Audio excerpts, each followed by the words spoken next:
Hey everyone, I want to take a couple of minutes this afternoon and share some information with you.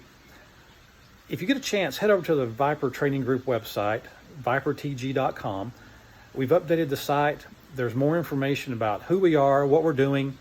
There's also updated training information, and there's our response to the COVID-19, how we're going to be addressing some of those things during training.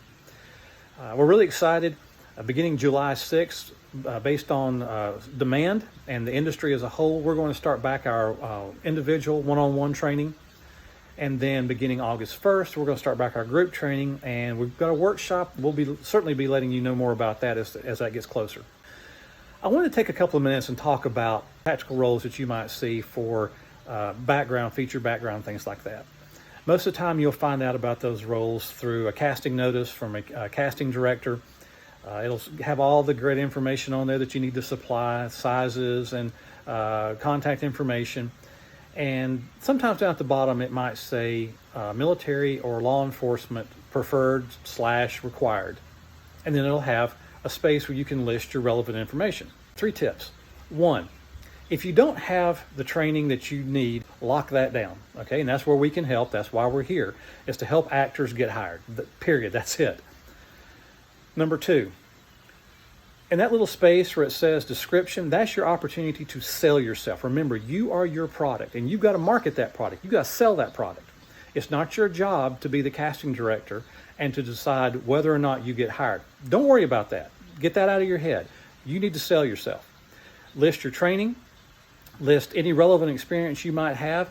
That's your opportunity. 3rd, the picture. Select a picture that's appropriate to the role. You always want to match a picture to the role.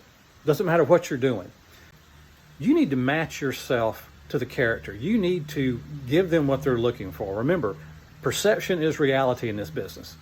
So for example, if you don't have a duty uniform, or you don't have tactical clothes or BDUs, white t-shirt, black t-shirt, blue t-shirt, green t-shirt, if it's a full length, put on a pair of khakis, a black belt, and a pair of black shoes.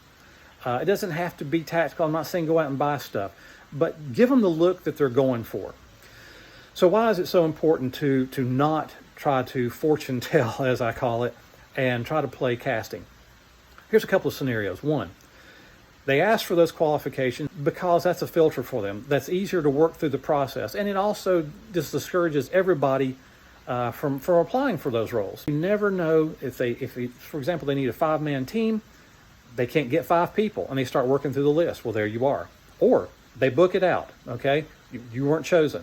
Then a couple of days before production, somebody has to drop out for personal reasons, whatever it might be. They can't get anybody else. You're right there in the system, bam. Worst case scenario, you don't get it. You keep applying for some of those roles, and they say, hey, you know what? This guy's eager. Let's give him a shot. You don't know. Hey, hope these tips help, and I'll see you on set.